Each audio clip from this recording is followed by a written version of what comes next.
All right, well, thank you. I really want to just start by expressing a lot of gratitude to Liz and her team. As I said at the outset, they've just really done an extraordinary job conceptualizing and implementing an amazing program and all the logistics that had to go along with it. And I especially want to express gratitude for Liz's opening comments about compassion, and not just for the comments, but for carrying that concept through in practice. I think really the whole program, the graciousness with which we've all been hosted here in Edinburgh, and I think we've felt taken care of in the real sense of the term. So you've walked the walk. So thank you so much for that. Before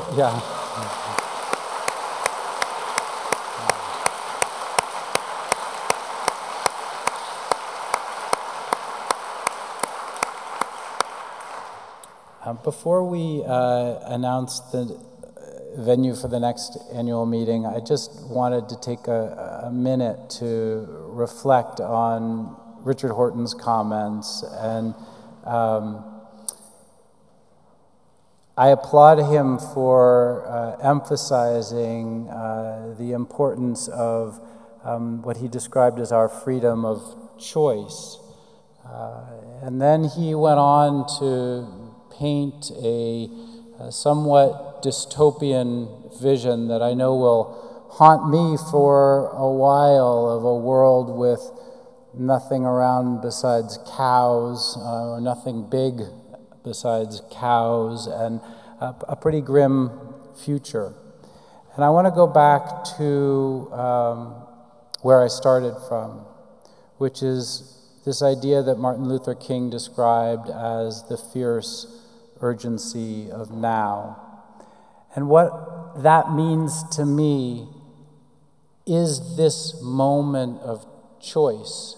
I don't think we know what our future looks like. I don't think we know that it's going to be a grim dystopian future with just ever more collapse of biodiversity and loss of cherished systems. I think that's the whole point. The point is that we're at an inflection point where these things are all coming together and where fundamentally it's all up to us. There's no question that our house is on fire, that natural systems are under siege around us, and that we're understanding more and more that there are very significant implications to the degradation of those systems for our own health and well-being. There's no question that we need to wake up and act, and that our actions can cut across every single domain of experience. And a lot of that has been emphasized, I think, over these meetings, in how we design our cities and how we design our agricultural and food production systems and our transportation systems and our energy systems, etc. But there's enormous opportunity that comes along with all of that, and I don't see any reason at all why our children's grandchildren can't be living in a world where human population has stabilized and is beginning to decline, not because of any sort of sinister or coercive actions, but because of just the demographic transition itself, where we have figured out how to design the world's cities in such a way that our ecological footprint is falling every year while our health and well-being is going up. We're learning how to do that right now. Where we've decarbonized our energy economy, which is something we simply have to do over the next 50 to 100 years. And where, as a result of that kind of innovation and collective action, with every passing decade, there's more and more room for the rest of the biosphere to recover. To me, there's no reason why that vision isn't just as valid as any more negative vision. And the point is that we stand right here, at this moment where we can choose. So that's going to take all of us, and I'm so glad that you're here, and I'm particularly so glad to have seen so many people sort of in the cadre of emerging scholars and graduate students and postdocs here, and all the energy that comes with them. So that's just a reflection. Really excited to announce that next year's meeting is going to be at Stanford, hosted at Stanford University, with a big focus on the Pacific and Latin American region. And excited to introduce you to Kathy Burke, who's the Deputy Director for Innovation and Global Health at Stanford, to just share a little bit about their thoughts. Thank you.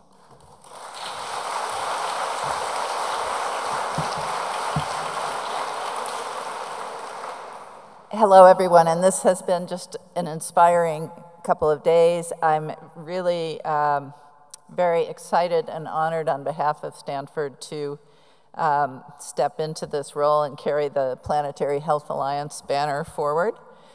We hope we can put on a great convening, but we will really need help from all of you. We welcome your ideas for grand themes or for specific things that you think should be highlighted. New research, policy innovations, representatives from Aboriginal communities, refugee communities, others that may not see this kind of a spotlight very often. We will want to incorporate storytelling and the arts, as has happened this year. We don't have dates nailed down yet, but we expect that they will fall in April, if you want to just start thinking about your calendar. What I'm really looking forward to bringing several things into this. First of all, the Bay Area has a unique ecosystem of its own. We have 4 great universities, many more, others interested in climate and health. It's a hub for data science, biomedicine, technology, and there's a rich NGO community as well.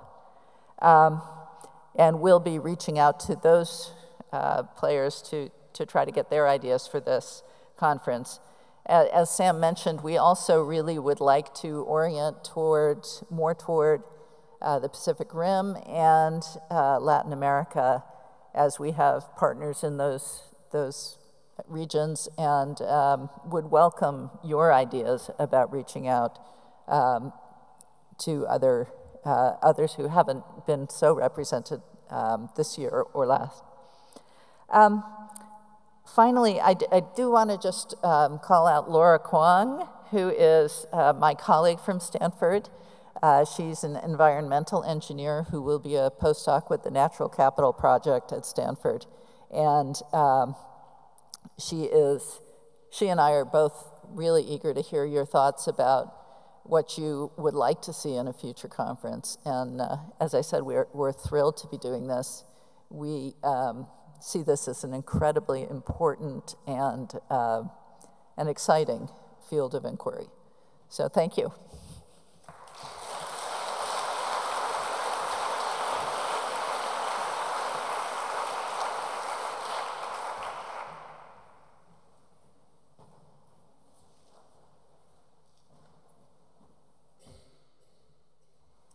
Well, good afternoon, everybody. I'm Howard Frumkin here from the Wellcome Trust, and we're coming down the home stretch. Would you like to stand up and stretch before our final run? Go ahead and do that. Move your blood. And you can stretch and you can actively move, and you'll feel better, I guarantee it.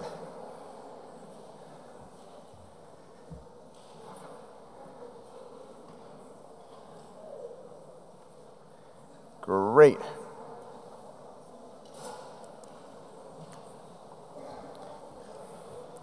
Well, I am delighted to be here to bring us down the home stretch and to offer a few reflections on the conference so far. I want to begin with the phrase, "Great Scott." Now, for those who are not native English speakers, you may not be familiar with this phrase. It's a way to express astonishment in English. So I want to say, great Scott, this has been an astonishingly good meeting. I'm especially proud and gratified on behalf of Welcome and our team here, Diogo and Lucas and Anisha and myself, that so much of the research, especially in this last session, is Welcome-supported research. But to all of the researchers and thinkers and doers who have presented work over the last 3 days, a salute to you. Great Scott, you do good work. Great Scott also means something else. It means a person of Scottish extraction who does great things. And as those of us who are not from Edinburgh prepare to travel home, I thought I should just take a minute and we should reflect together on the greatness of Scots. Great Scots. And in particular today, you could argue, as I will argue, that Edinburgh is the epicenter of planetary health worldwide. So we're going to play a little game for a couple of minutes. Those of you who have any kind of inner historian can join me, channel your inner historian, and we're going to take a romp together through the great Scots of planetary health. Now here's the way the game goes. I'm going to show you a clue. It'll be a picture of a great Scot and a clue, and even the life, the birth and death year, and you get to guess who the great Scot is. Just call out the names, and whoever gets the most correct identifications of great Scots will be the winner. Now, not all the work of the great Scots was necessarily positive. Some of them helped to get us into this mess. And so we're going to start with the old world, the world before planetary health. Who is this great Scot? Boy, did anybody here, nobody here was a history major, huh? James Watt, and that is the steam engine, which helped to usher in the Industrial Revolution. The major fuel for the steam engine was, of course, coal. Wood at first, then coal. Here's our next great Scot. Who's this? This is relatively obscure, so you'd be forgiven for not knowing this one. This is Robert William Thompson, the inventor of the pneumatic tire. And I have to tell you how much it pains me as an American to have to spell tire, T-Y-R-E, but I'm doing it. Now, this is what enabled the automobile industry to take off some decades after he invented the pneumatic tire. Now, of course, we also use them for bicycles, and so there was some good that came of it, but this helped to lead not only to the exploitation of energy, as Mr. Watt initiated, but to the transportation sector dependent on fossil fuels. Somebody probably knows who this is. Perfect, Andrew Carnegie, who was a Scotsman who went to the US and began the Carnegie Steel Company, which became US Steel, one of the largest industrial conglomerates ever at the time. And you can see in the foreground of the picture below, that is a picture of a Carnegie Steel plant, and guess what provided energy to that plant? Coal. So this was emblematic of the industrial age. These three developments helped bring us to the point that we need the planetary health field, but great Scots are helping us get through it as well. Let's talk about great Scots in planetary health. Anybody know who that is? Jonathan, you should know. Kirkpatrick Macmillan, who, despite being burdened by having 2 last names and no first names, invented the bicycle, one of the best, most efficient, most ecologically friendly forms of transportation known to man. Who's this? Yep, everybody knows John Muir, who was one of the great naturalists of all time. That is Yosemite Park, one of the parks he helped to bring into existence in the US. But his good works have impacted the entire world. Continuing the tradition of great Scots who are excessively hairy and have a vaguely wild look in their eyes, who is this?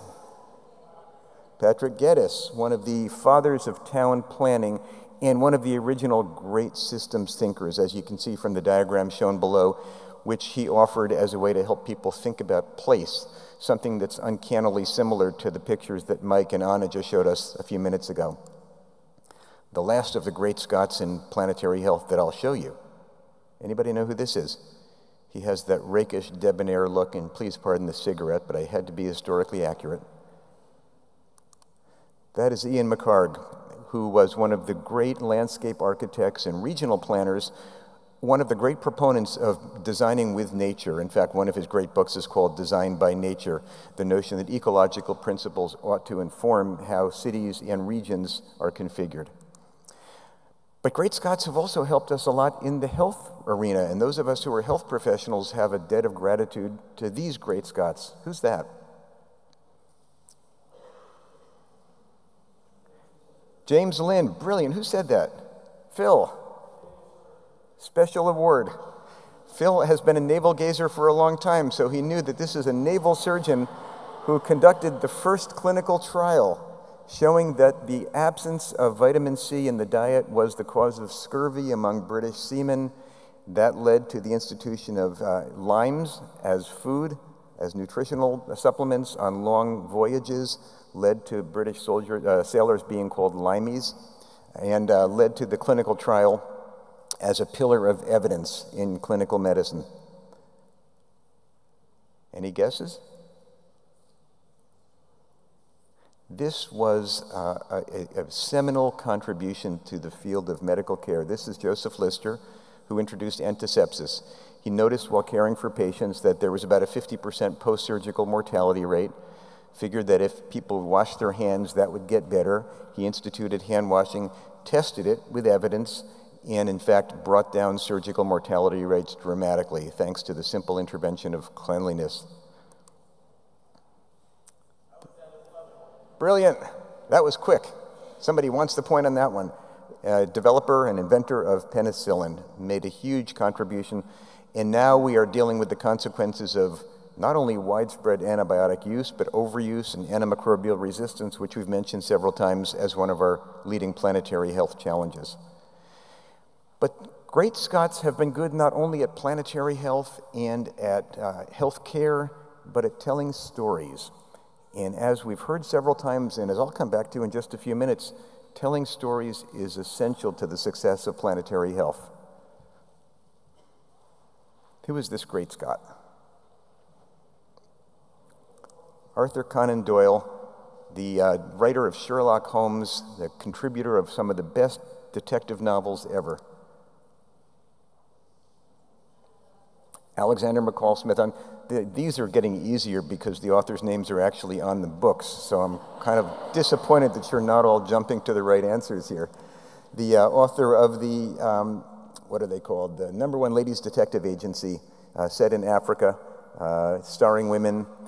And in fact, speaking of women, I have to mention that the Scottish nation, a small nation of just over 5 million people, the size of metropolitan Barcelona or metropolitan Atlanta, has done all of these great things with, through most of history, only half of its population able to contribute. You notice that everybody we've seen so far has been male, and that is a bad reflection, but certainly not unique to Scotland. We are now getting into the age where women are contributing more than men. This is a good thing, and here is the first of the women I'll show you. This is the one everybody knows, J.K. Rowling. And the last function I'll mention in which great Scots have played a role is convening. Who is this great Scot?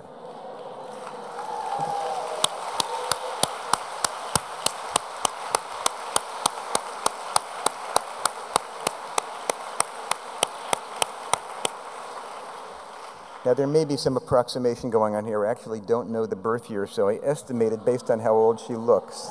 Is it pretty close, Liz? So I'm so glad you joined me in applauding Liz. Let's applaud not only Liz, but the entire team of great Scots who have pulled this meeting together.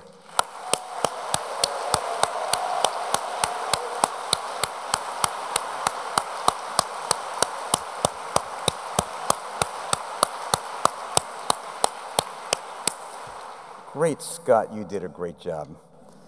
Okay. What do we take home from this meeting? In the last few minutes that we're all sitting here together in plenary, what lessons can we extract? The first is that you should be worried, and we've heard a lot of evidence to support being worried over the course of the last 3 days. We've heard about climate change and biodiversity loss. We've heard about forest clearing. We've heard about pharmaceuticals and water, plastic contamination in oceans and birds, disruption of biogeochemical cycles. And those are just the biogeophysical changes. There is the grotesque, unconscionable, and growing level of inequality around the world. There are political crises such as populist, nativist, and anti-immigrant political movements. There's a malaise that Richard Horton cheerfully characterized as a moment of desolate indeterminacy. And there is what Monsignor Saranda referred to as the globalization of indifference. There's a lot to worry about. Who here worries as you think about planetary health challenges? Every hand is up. Who here occasionally fights against despair? We face big challenges, but you should be optimistic. Things can get better, and there is plenty of reason to be optimistic. We are understanding the challenges better than ever before, from the metabolism and function of fisheries to the metabolism and function of cities. There is enormous technological progress to fuel our optimism: solar energy, aquaculture, gold recovery from e-waste, electric vehicles, a filter that captures microfibers as they come out of your washing machine, green high-performance buildings, blockchain, technological advances we can't even yet imagine, which will help us move through to the post-carbon sustainable world at which we need to arrive. There are international accords, the UNFCCC, the Convention on Biological Diversity, and others. These are slow, they are cumbersome, but they do work. There are shifting business practices we've heard about from William Evison from PwC, Andrew Kay from Bailey Gifford, partners who would not have been at a meeting like this 10 years ago, who are here now and could report to us that Larry Fink, the head of BlackRock, called in his annual letter for corporate social responsibility this year, that pension funds are pushing hard for social responsibility and sustainability, that impact investing is growing rapidly, that consumers are demanding sustainable and equitably made products. There is leadership from China on climate change. There is leadership from the faith community. How can you not love what Pope Francis has brought to the table? People like us at scientific meetings are listening to indigenous voices and considering traditional ecological knowledge. Our wisdom is growing as we do that. The engagement of many sectors ought to fuel our optimism: arts, culture, sport, all of which we've seen at this meeting. The incredible aspirational energy of young people, which was in full bloom at this meeting. And if all of that is not enough to make you optimistic, consider recent instances of change documenting that deeply held cultural patterns and power relationships can change.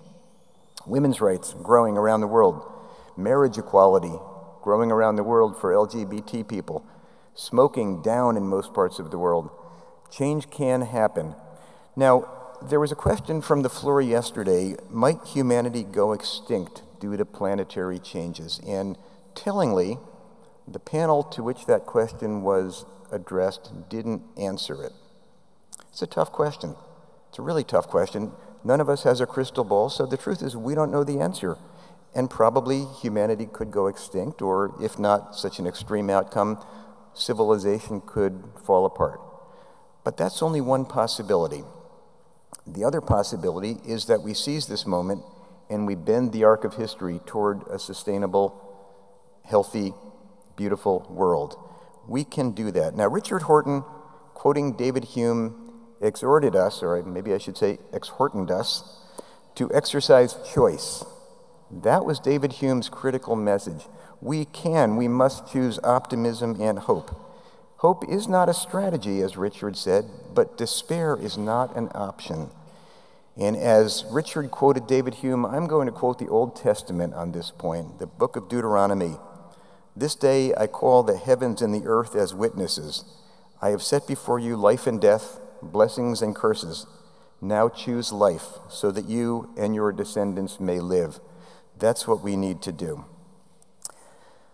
Third, you can help. You should be engaged, and this will be the final message that I'll offer. You can help advance the research in this area because we still have knowledge gaps that we need to fill. We need user-driven research. If you're a user of research, if you're an implementer, tell the researchers what you need. If you're anywhere on that spectrum, tell the funders, like those of us at Wellcome and at Pew, who is represented here, and other funders, tell us what research needs to be done so that we can invest our funds most wisely. Do policy-relevant research so that we can trigger that research to make change. Do research not only on science, but on economics and on policy and on governance and on communication, all of the steps downstream on the path. Downstream on a path? That's a mixed metaphor. Downstream on the river from evidence to action. Communicate well. This is absolutely key. We need all of us to move from data to information to narrative to stories. After all, numbers numb and stories stick. Numbers numb. That's what they do. Drivers drive, walkers walk, numbers numb. But stories stick.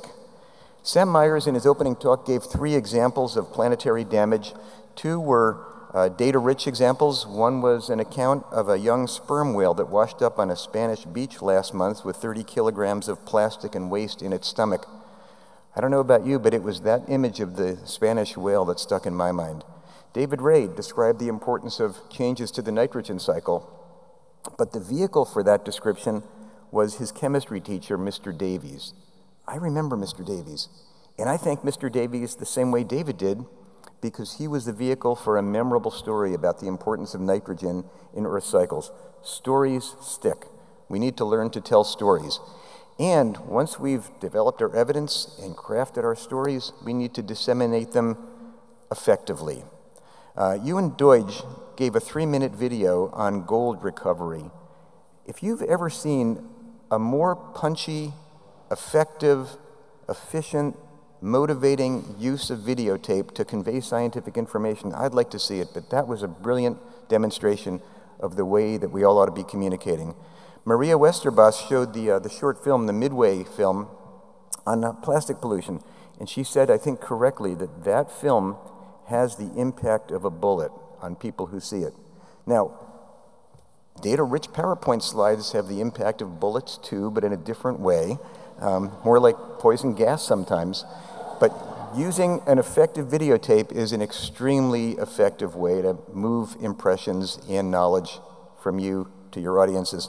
Social media, infographics, lots of emerging communications tools that we need to make part of our armamentarium. But I've talked about communicating well as if it's a process from the experts to the receptors, and that's not completely true. We also need to listen well. So not only communicate well, but listen well. That is an essential part of the wisdom of indigenous people that we've heard about. It's an essential part of respectful functioning. If we are to work in cross-sectoral ways, in cross-cultural ways, across age strata, then we need to learn to listen to those with whom we need to work. Engage in policy. Most of us are scientists. When there was a question from the podium yesterday, who here has ever run for office? I don't think any hands went up. You can write to a fund manager of your pension fund to push for environmental responsibility in investing. If you're a health professional, you can join the board of a land conservation organization or a zoning board or an urban forest commission, and you can bring the health perspective, and similarly in reverse. And you can run for office. The insights of planetary health need to be translated into policy, and we won't only do that by pushing it across the threshold. We need to do that by ourselves becoming very engaged in policy work. And finally, fight for justice. Wutrina Smith and Peter Masofe reminded us, based on their work in Tanzania, that when people are poor, their major challenge is on simply getting through the day, that we can't hope to stop infectious disease spread without stopping poverty. But that is true in a much larger sense. We can't hope to advance planetary health unless we address poverty and inequities. So that needs to be at the heart of all the work we do. So in my plea for being engaged, I've mentioned advancing research, but I've also mentioned communicating well, disseminating information effectively, listening well, engaging in policy, and fighting for justice.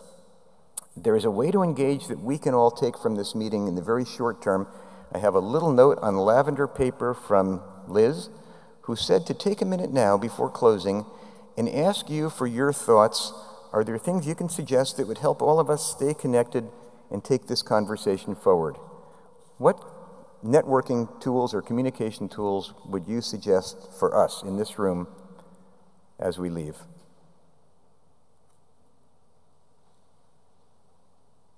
Well, respectful silence is one good tool. There must be some others.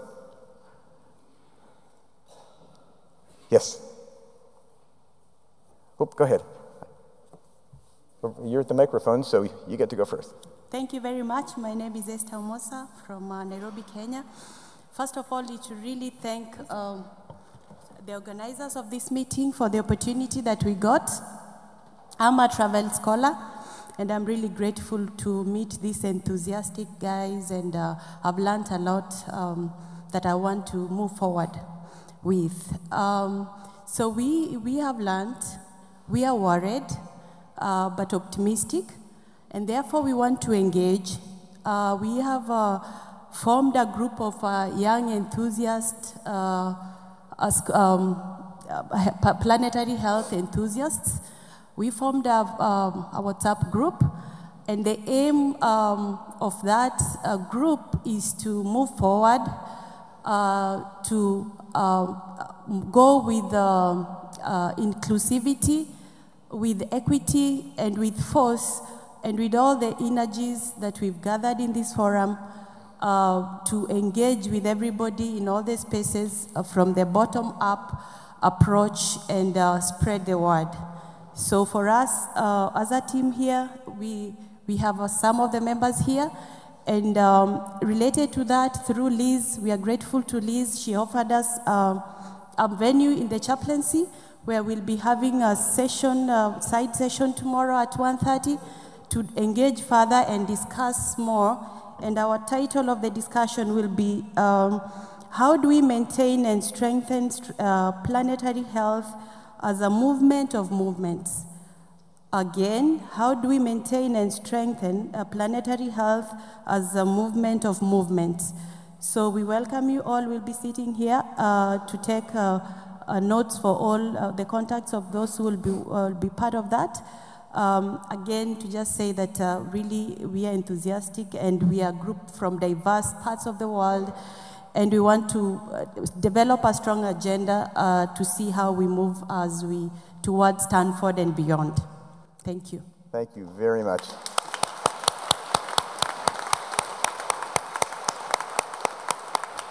So 3 great ideas there. A WhatsApp group for planetary health, and I suspect you would welcome new joiners. A slogan, I think you said equity, inclusivity, and force. What a great slogan for planetary health. And a convening tomorrow for those who can make it. Thank you. Hi, I'm Sabine Gabriel from Heidelberg in Germany, and I have a suggestion, because we said we need to, in the morning we said we need to also look at justice, and the richer need to change their ways of life to give space to the poor, to use some of the planet's resources that are scarce. And I thought we belong to the richer, so maybe we could also do something ourselves. And a bit similar to this nationally determined contributions in the Paris Agreement, maybe we could do something called like individually determined contributions, so that we calculate all our individual ecological footprints with the best detailed calculator that there is, and then think, okay, where should we be given the carbon budget and global justice and other planetary boundaries? And then everybody decides for themselves what they want to do, maybe until the next meeting. Individually to bring it down and just voluntarily. And also, in addition to the footprint, we could also do a handprint, which is this idea of doing something to change society, like lobbying for better vegetarian food in the canteen or things like that. Or talking to policymakers, and kind of, so everybody does a commitment what they want to do in their own life and in society. And then we could use this planetary health online community, high-low thing to share experience, how it goes. Okay, that's the suggestion. Let's see what you think.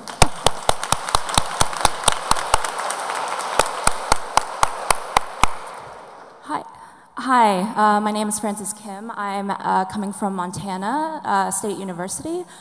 So I guess just kind of reflecting on this conference and reflecting back on how lucky we were to have Elder Francois Paulette come speak to us. And I think maybe it's the millennial in me, but I'm going to stir the pot a little and say that the scientific community, as well as all of us, needs to acknowledge any sort of injustices that have arisen in history. For example, a couple of people talked a lot about John Muir. I know he is a big, historical figure when it comes to conservation, but he was also an overt racist to indigenous peoples in California, and I'm sure wherever. So I think that we really have to acknowledge indigenous voices. If we want to do that, we need to acknowledge our racist past and behaviors. Thank you. Thank you.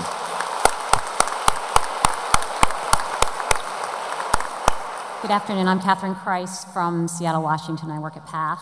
Sorry to miss you. I've got 3 concrete suggestions. One is I would really like to see building of a coalition of organizations that are working on these issues and have some kind of joint platform so we could save money by doing that, but that would really allow us to crowd in the people who are interested in some of the things that are maybe slightly different, but that could move the whole field forward. The second thing is kind of related to that would be to look at virtual communities of practice and to allow people maybe through a curated kind of approach to figure out what kinds of things are interesting for them and meet other people within that virtual team to start to figure out where we can get leadership, what kinds of next generation thinking is needed from policy, from program, from academia, and really make sure that those are integrated in a way that is thoughtful and action-oriented, as I think you said.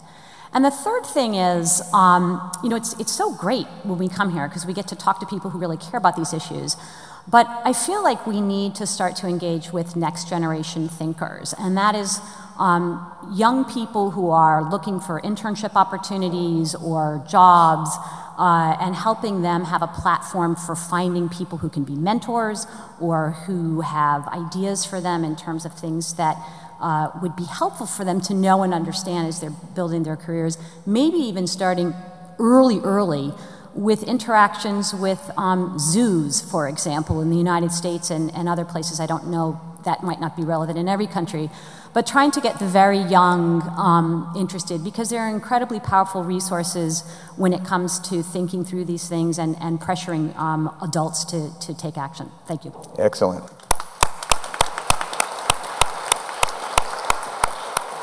Now, just a quick check, Liz, I was duty-bound to wrap this session up by 3:30, and I'm failing miserably. What's our time frame here?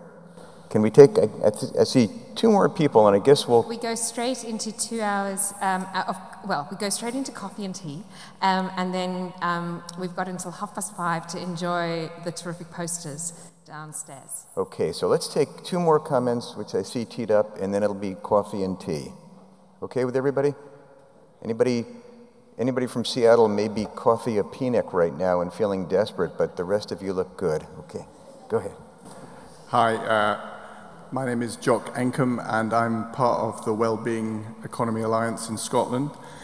My suggestion for how we communicate is that we ask the Children's Parliament how they would like us to communicate and on what, and we should ask them also to help us keep on track and keep us honest with the commitments we make. Brilliant.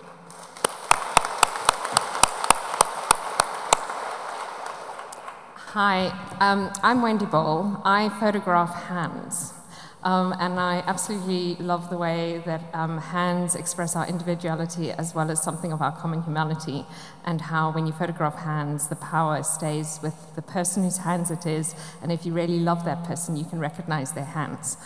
And I am looking for help from somebody who really loves IT and ways of making visual images go onto websites where it could, people from around the world could put a photograph of hands of somebody they're connected to. That's as far as I'll go. But basically, I'm looking for help with somebody who likes technology type things. I don't think it's complicated, it's just beyond me. Thanks. Give her a hand. And last comment. Hi, can I give a quick suggestion to organize more local events and meetings, like regional events, because it will reduce the environmental impact of flying, and also for people who need visa for traveling either to the United States or to the UK, it would be easier to have something regional. Excellent, more local events.